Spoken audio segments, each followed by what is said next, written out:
os conservadores desse país não se sentem representados pelo que acabou de ouvir aqui da outra tribuna do candidato do continuismo.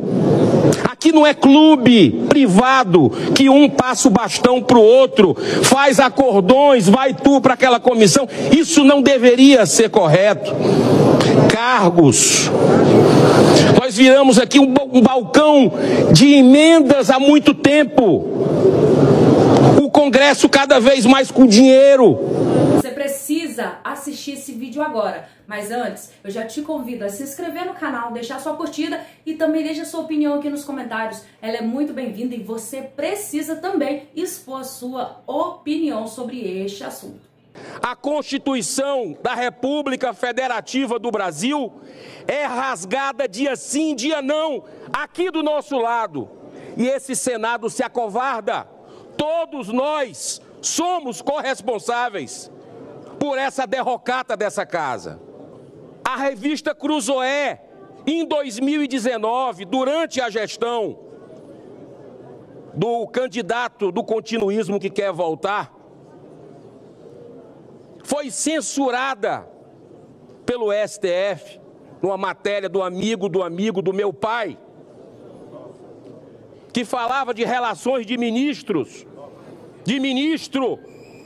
com o ex-presidiário, presidiário na época, condenado em 3 instâncias por lavagem de dinheiro e corrupção, por dezenas de juízes, citado centenas de vezes em delações premiadas com nome. O Senado ficou assistindo à censura. Sabe quanto é que custa o Senado para funcionar? Mais do que a maioria das capitais brasileiras. O Senado gasta quase 7 bi para rodar, com mordomia, regalia, enquanto a população lá fora sofre com aumento de preço a partir desse governo irresponsável, que só pensa em gastar e se vingar de seus adversários políticos. Chega de perseguição política, chega de intimidação. O Senado precisa cumprir o seu dever. Os fins não justificam os meios. O errado é errado, mesmo que todo mundo esteja fazendo. O certo é o certo, mesmo que ninguém esteja fazendo. Nós estamos vivendo hoje aqui uma grande catarse que me traz exatamente, foi num sábado, 2019, 1º de fevereiro, quando nós chegamos nessa casa cheio de esperanças. Brasileiro fez uma campanha de fora para dentro, não apenas na eleição, para nos trazer para o Senado, com a esperança de renovar essa casa, com a esperança de que o Senado se aproximasse da sociedade. E nós conseguimos naquela época, através do voto transparente, aberto, derrotar o favorito para continuar no poder. Ali, na junção daqueles senadores que estavam chegando com os que ainda estavam aqui, reacendeu a esperança e o povo brasileiro comemorou. Mas essa lua de mel com a sociedade demorou muito pouco. O primeiro compromisso foi descumprido com o candidato que hoje quer voltar a conduzir a casa. O primeiro, onde ele fala com todas as letras, não vou colocar o áudio em respeito às pessoas, mas diz: o prestígio e estatura do Senado serão recuperados com o voto aberto. Chega de segredismo na República. Nós construímos uma PEC, aprovamos a PEC na CCJ para o voto aberto e está no plenário, ficou durante a gestão do candidato que foi eleito pelo voto aberto. Eu aprendi uma coisa com o senador Magno Malta, que muito me inspirou a entrar na vida política, senadora Damares, que eu conheço antes de sonhar em estar aqui servindo o Brasil, que a regra da boa convivência é o respeito. Senhor presidente, de lá para cá, de 2019 para cá, o Senado só se afundou. A gente precisa entregar a verdade para as pessoas. Eu sou um parlamentar que ando nas ruas, vou nos mercados, muitos aqui também, vou nas feiras, falo com alguém que é de esquerda, de direita, que é contra governo, a favor de governo, e a nossa imagem está péssima. E não sou eu que estou dizendo, não. A pesquisa do Poder Data, agora do ano passado, mostrou a escalada. Pede silêncio ao plenário aqui, a falta de respeito com o candidato falando. A regra da boa convivência é o respeito. Obrigado, senador Cleitinho. Naquele momento que a gente chegou aqui, o Senado estava 35% de péssimo perante a sociedade. A escalada veio 42 em 2023, 44 ainda em 2023 e agora 45% de péssimo. A aprovação perto de 10% dessa casa. Essa é a verdade que a gente precisa encarar. E nós temos aqui, senhor presidente, eu acho que o grande problema nosso foi não ter enfrentado. Nós tivemos várias oportunidades, tanto na presidência anterior quanto na sua. O reequilíbrio entre os poderes que foi perdido. A censura voltou ao Brasil depois da redemocratização.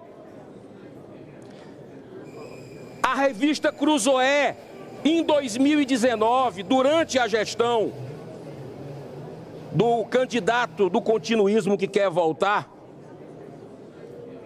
foi censurada pelo STF, numa matéria do amigo do meu pai, que falava de relações de ministro com o ex-presidiário, presidiário na época, condenado em 3 instâncias por lavagem de dinheiro e corrupção, por dezenas de juízes, citado centenas de vezes em delações premiadas com nome. O Senado ficou assistindo à censura, não parou por aí.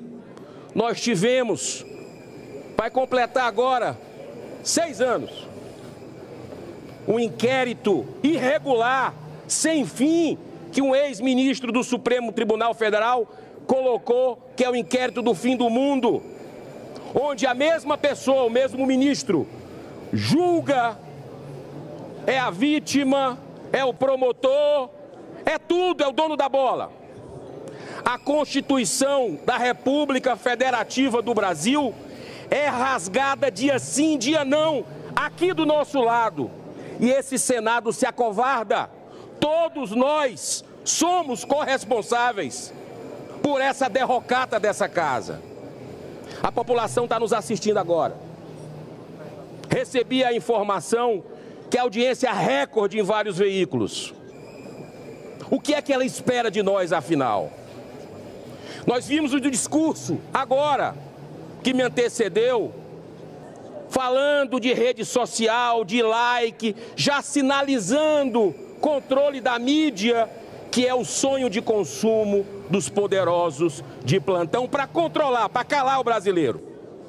O PL da censura passou sob a presidência do candidato do continuismo. A gente precisa lembrar disso. Um espectro político da direita, dos conservadores desse país, não se sentem representados pelo que acabou de ouvir aqui da outra tribuna do candidato do continuismo.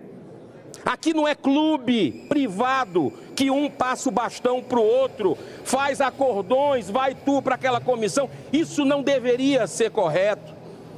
Cargos. Nós viramos aqui um balcão de emendas há muito tempo. O Congresso cada vez mais com dinheiro, com chavos, troca de favores.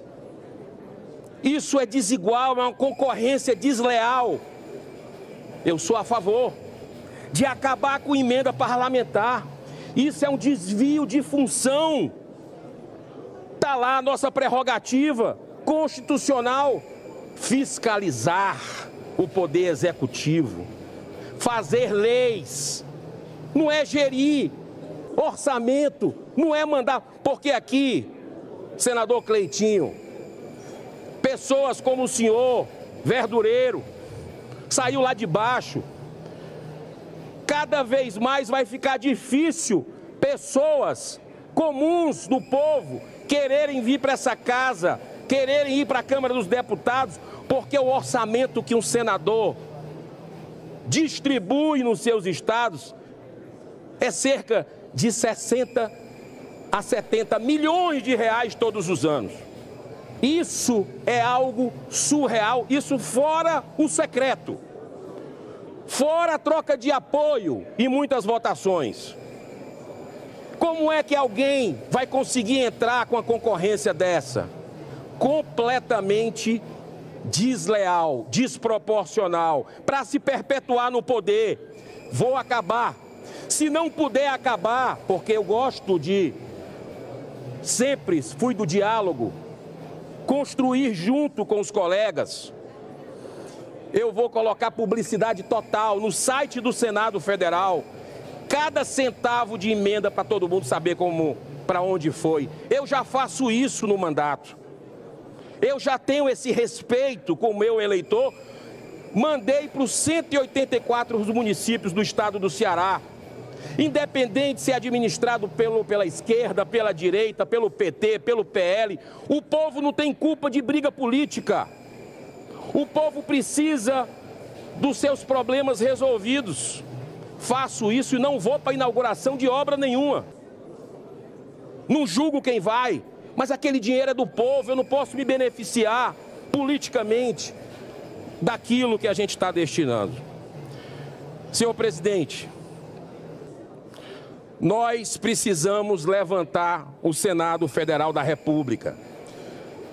Nós temos há 6 anos lá na Câmara dos Deputados e como presidente do Congresso eu vou exercer minha liderança.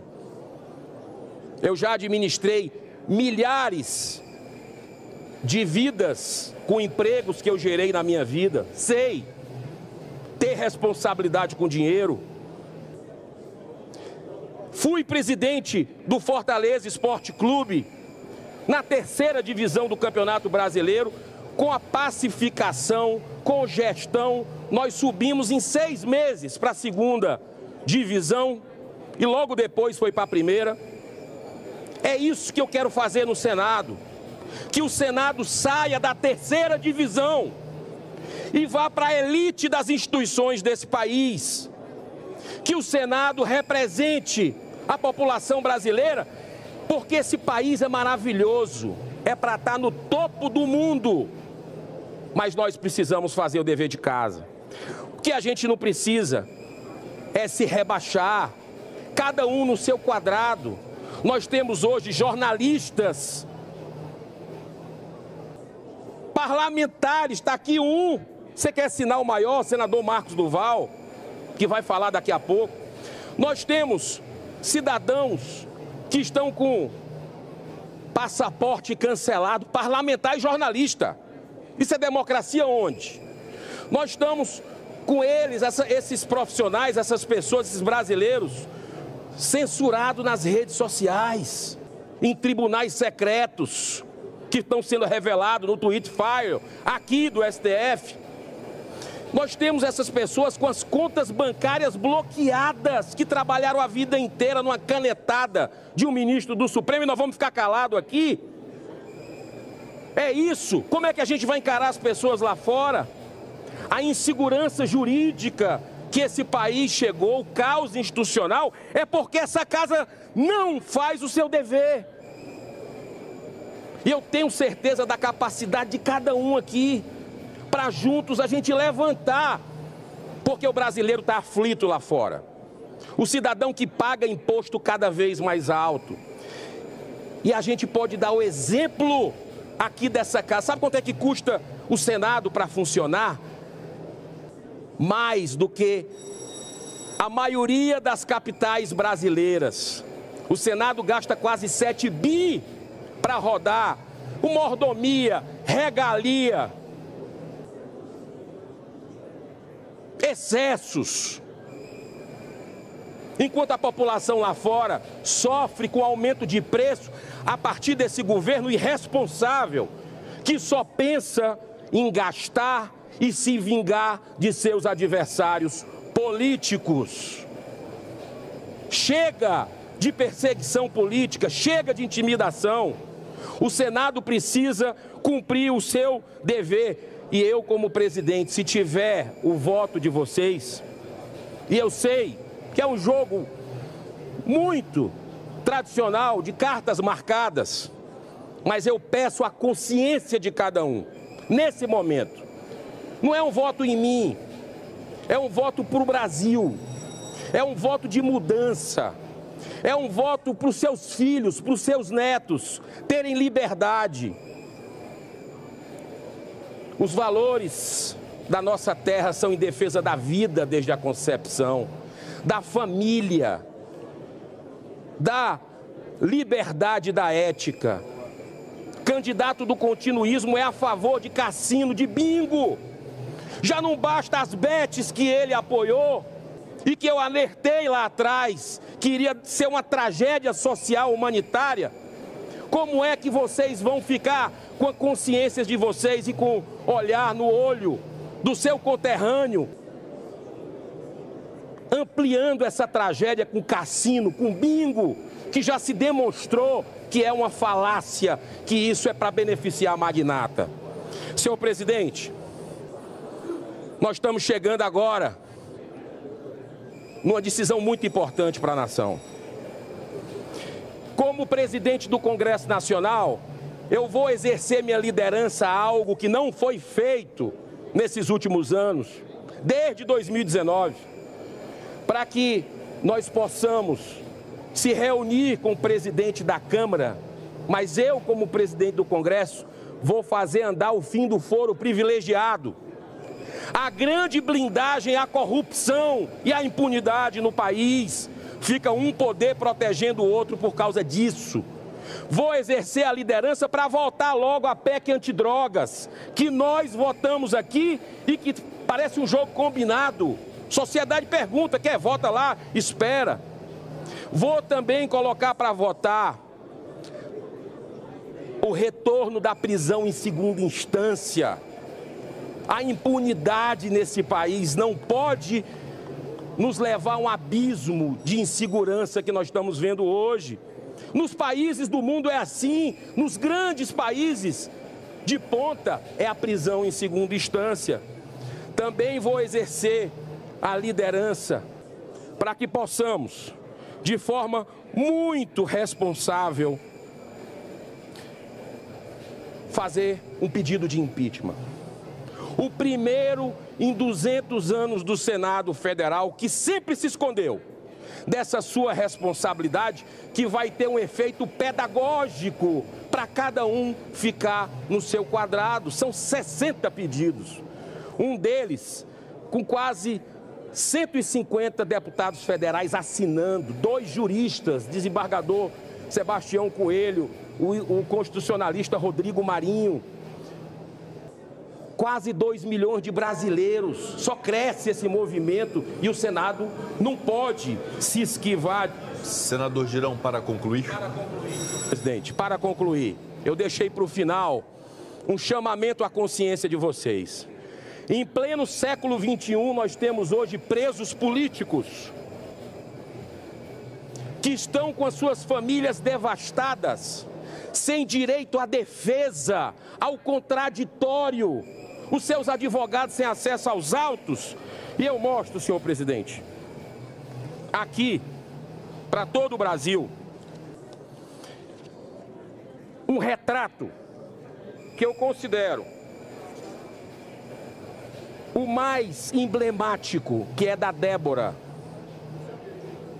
uma cabeleireira com 2 filhos pequenos.